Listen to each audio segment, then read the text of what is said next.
तो स्वागत है दोस्तों एक बार फिर आपका आपके अपने यूट्यूब चैनल जीएस एकेडमी पर। दोस्तों जैसा कि आप जानते हो अपन हिंदी की कक्षाओं में रस स्टार्ट किए अपन ने, ठीक है। और रस में हम क्या क्या पढ़ चुके हैं, रस की परिभाषा पढ़ चुके हैं। रस की परिभाषा देखी, आचार्य भरत मुनि के अनुसार परिभाषा देखी, ठीक है।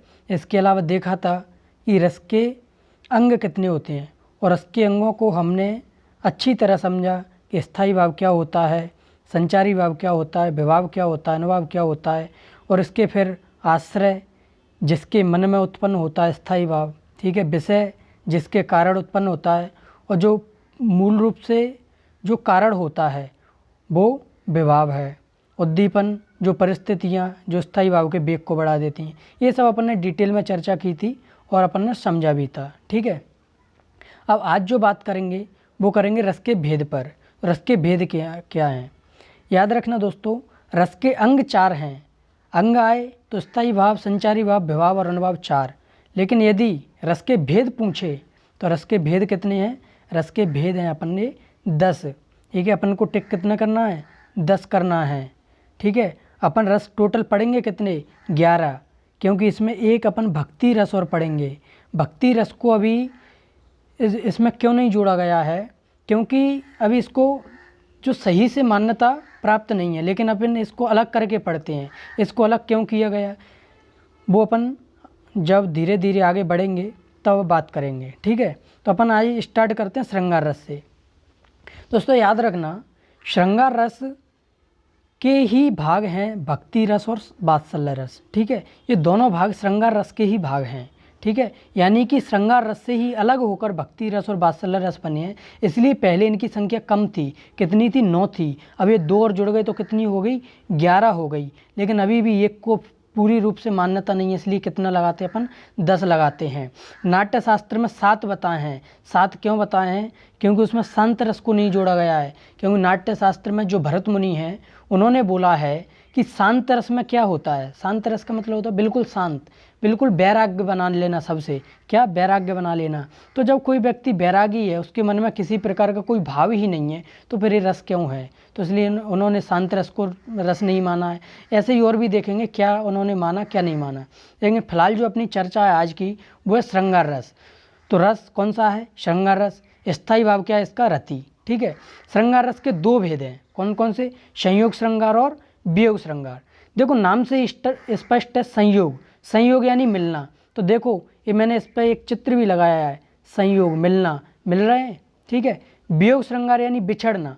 तो आप चित्र से भी देख सकते हो, नाम से स्पष्ट है, वियोग, बिछड़ना, ठीक है। इंग्लिश में आप बोल देते हो ब्रेकअप, वो एक तरह से वियोग का ही रूप है, ठीक है। चलिए तो अब इनको डिटेल में समझते हैं एक एक को। श्रृंगार रस, ठीक है। श्रृंगार रस का स्थायी भाव पता है आपको क्या है? रति है। तो इसकी परिभाषा क्या हो जाएगी? सहृदय के हृदय में स्थित रति नामक स्थायी भाव का विभाव, अनुभाव, संचारी भाव के साथ संयोग होता है, वहाँ रस की निष्पत्ति होती है। अपन जब रस की परिभाषा पढ़ रहे थे तब आचार्य भरत मुनि के अनुसार हमने रस की परिभाषा देखी। उसमें क्या था? विभावानुभाव संचारी भाव संयोगात रस निष्पत्ति, यानी विभाव, अनुभाव, संचारी भाव का जहाँ संयोग होता है वहाँ रस की निष्पत्ति होती है।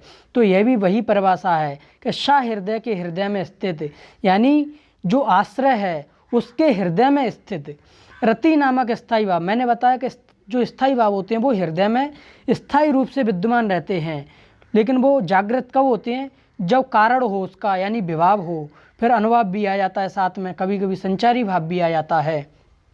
तो इस स्थायी भाव का जब इनसे संयोग होगा तो क्या होगा? रस की निष्पत्ति होगी। जब रति नामक स्थायी भाव का होगा तो श्रृंगार रस की निष्पत्ति होगी। ये परिभाषा सबके लिए कॉमन है। आपको कहाँ पर बदलना है? कोई भी रस आया, आपको सिर्फ इतना बदलना है कि सहृदय के हृदय में स्थित जो स्थायी भाव है उसका नाम बदलना है और यहाँ पर रस का नाम बदलना है, और पूरी परिभाषा वैसी की वैसी रहेगी। मान लो रौद्र रस आ गया तो आपको क्या करना है? यहाँ पर क्रोध करना है। क्रोध नामक स्थायी भाव का विभाव, अनुभाव, संचारी भाव से संयोग होता है तो रौद्र रस की निष्पत्ति होती है। इस प्रकार से ये परिभाषा कॉमन है सबके लिए, ठीक है। यहाँ पर बस 2 जगह चेंज करना है। लेकिन एक अलग, अभी मैंने बताया कि श्रृंगार रस के 2 भेद हैं। कौन कौन से? संयोग श्रृंगार और वियोग श्रृंगार। तो अपन एक एक से इनको भी समझते हैं। संयोग श्रृंगार का मैंने अभी अर्थ बताया, मिलना, यानी काव्य में जहाँ नायक नायिका के मिलने का वर्णन हो वहाँ संयोग श्रृंगार रस होता है, मिलने का वर्णन। ठीक है, उदाहरण से समझिए। राम को रूप निहारत जानकी, कंगन के नग की परछाई, यात समय शुद्ध भूल गई, कर टेक रही पल टारत नाही। यानी ये कहाँ का प्रसंग है, जब श्री राम और लक्ष्मण जी किसके अपने गुरु जो बस वो थे विश्वामित्र जी, उनके साथ कहाँ पर गए, जनकपुरी गए। जनकपुरी में कब गए, जब सीता स्वयंवर होने वाला था। ठीक है, तो उससे पहले ये तो क्योंकि इनके गुरु इनको लेकर गए थे, किसको, श्री राम को और लक्ष्मण जी को, तो ये पहले ही पहुंच गए। पहले ही पहुंच गए तो क्या हुआ, अगले दिन सुबह ये वाटिका में घूमने के लिए निकले। कौन, श्री राम और लक्ष्मण जी। अब वाटिका में ये पहुँचे तो क्या हुआ कि उसी वाटिका में गौरी जी का मंदिर था। गौरी यानी पार्वती माता, उनका मंदिर था। तो वहाँ पर जो सीता जी हैं वो क्या पूजा करने के लिए आती थीं, तो वो जो रोज़ का नियम था उसी हिसाब से सीता जी गौरी मंदिर में पूजा करने आई। और वाटिका में पहले से कौन थे, श्री राम, यानी राम जी वहाँ पर उपस्थित थे। तो जैसे ही उन्होंने राम जी को देखा तो राम को रूप निहारत जानकी, निहारने का मतलब मैंने बताया था क्या, देखना। जैसे ही उन्होंने देखा किसको, राम के रूप को, तो राम को रूप निहारत जानकी, जानकी कौन है, सीता जी। ठीक है, सीता जी। कंगन के नग की परछाई, इसको मैं भी समझाऊंगा ये क्या है। ठीक है, यात समय शुद्ध भूल गई, कर टेक रही पल टारत नाही। यानी देखते ही सभी शुद्ध भूल गई, कर टेक रही पल टारत नाही। यानी कर टेक, कर का मतलब अपन को पता है कर क्या होते हैं, हाथ। ठीक है, कर हाथ, टेक रही पल टारत नाही।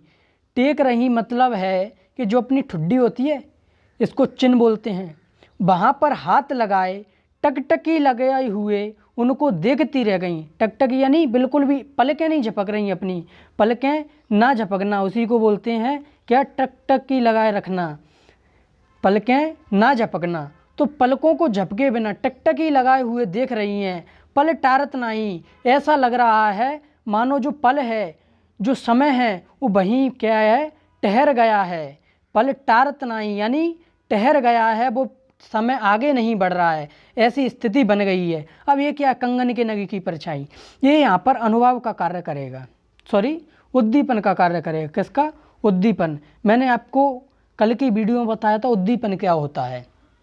उद्दीपन होता है कि स्थायी भाव के वेग को बढ़ाने वाला, यानी संचार को बढ़ाने वाला जो परिस्थितियाँ होती हैं वो उद्दीपन कहलाती हैं। यहाँ पर ये परिस्थितियाँ क्या है, कंगन के नग की परछाई। आपने कंगन देखा होगा, कंगन में जिस प्रकार नग लगा दिया जाए तो कंगन की शोभा को बढ़ा देता है। जो नग है वो चमकदार चमकता है तो उसकी शोभा बढ़ जाती है। ठीक उसी प्रकार सुबह का मौसम है, यानी सुबह का समय है, तो आप समझ सकते हो कि सुबह सूर्य की जब किरणें पड़ेंगी तो एक परछाई बनती है, इंसान की परछाई बनती है। तो राम जी की जो परछाई पड़ रही है ज़मीन पर, वो ठीक उसी प्रकार का कार्य कर रही है जिस प्रकार जो नग होता है वो कंगन में कार्य करता है, यानी शोभा बढ़ाने का कार्य है। और शोभा बढ़ाने का कार्य कौन कर रही है, परछाई कर रही है। किसकी परछाई, श्री राम की परछाई। तो यहाँ पर क्या बोला गया है कि कंगन के नग की परछाई, यानी जिस प्रकार नग कंगन के शोभा को बढ़ा देता है उसी प्रकार जो परछाई है वो श्री राम की शोभा को बढ़ा रही है। तो यहाँ पर क्या है कि राम को रूप निहारत जानकी, यानी राम के रूप को देखकर जानकी क्या हो गई कि या तो सब सुध भूल गई, अपनी सुध बुध भूल गई कि मैं कहाँ खड़ी हूँ, कैसी खड़ी हूँ, सब भूल गई। कर टेक रही पल टारत नहीं, यानी अपने हाथ को यहाँ ठुड्डी पर लगाकर और टकटकी लगाए हुए देख रही हैं। और ऐसा लग रहा है मानो जो पल है, जो समय है वो वहीं ठहर गया है और बिल्कुल भी एक नज़र से उनको देख रही हैं। और जो श्री राम की परछाई पड़ रही है वो उनकी शोभा को और बढ़ा रही है, सुंदरता को और बढ़ा रही है। उसी प्रकार का कार्य कर रही है जिस प्रकार कंगन के लिए नग कार्य करता है, यानी उसको शोभा को बढ़ाने का कार्य कर रहा है। तो ये उद्दीपन हो गया। राम कौन हो गए, राम यहाँ पर विषय हो गए। क्यों, इन्हीं के कारण तो सीता जी के मन में स्थायी भाव उत्पन्न हुआ है। तो सीता जी जानकी कौन हो गई, यहाँ पर आश्रय हो गई।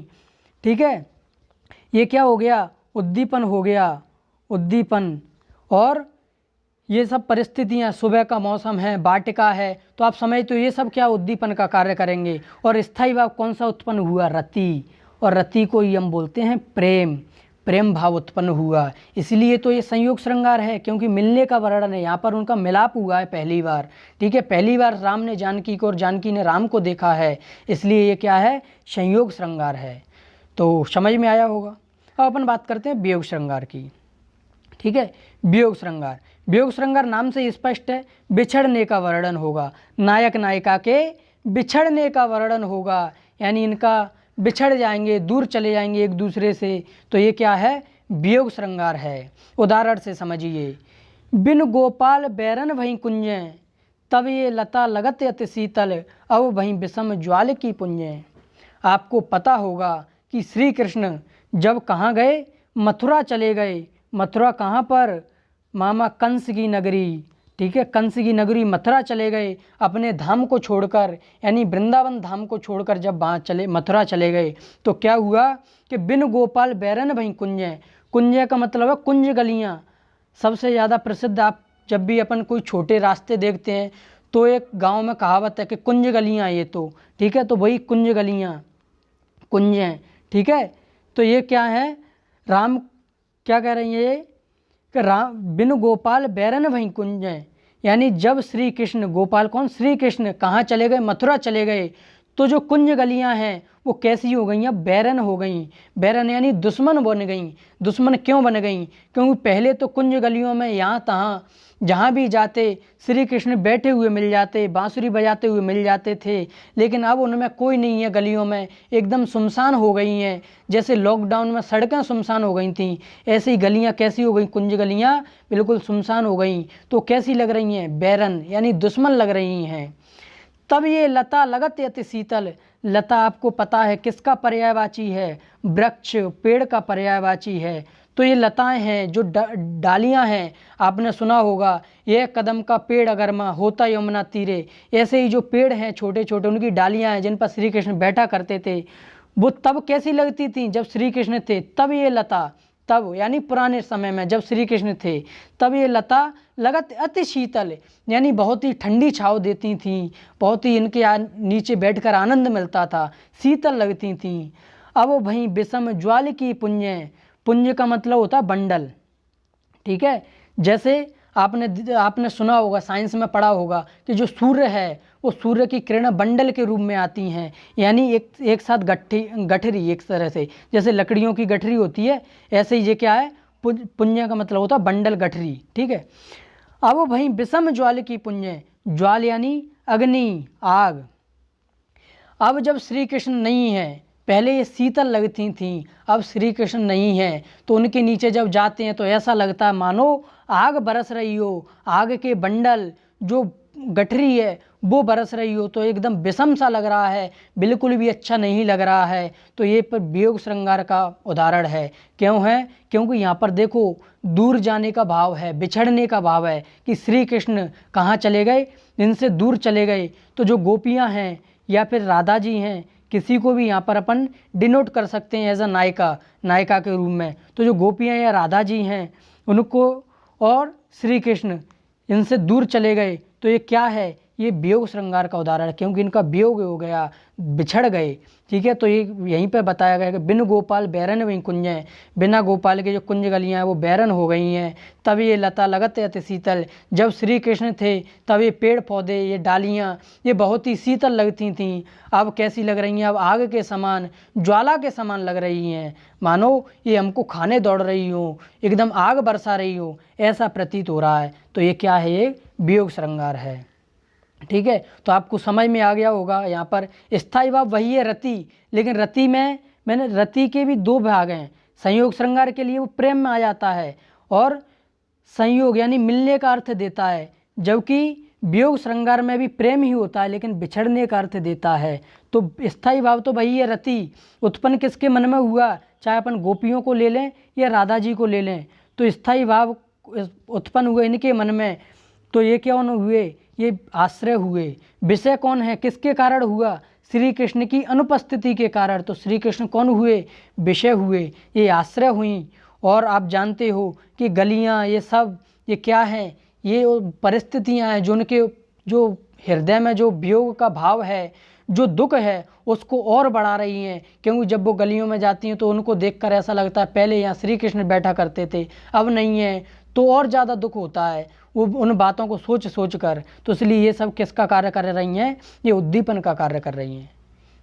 तो समझ में आया होगा वियोग श्रृंगार क्या है, कि नायक नायिका के बिछड़ने का वर्णन हो।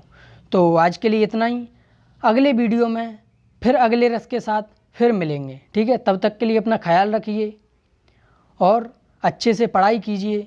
आपको मैंने वो घटना बताई दी थी कि हिंदी में सबसे ज़्यादा बच्चे फैले हुए हैं यूपी बोर्ड में, तो आपके साथ ऐसा ना हो इसलिए अच्छे से पढ़िए, दोस्तों को बताइए, इससे वो भी इसका लाभ ले सकें, ठीक है।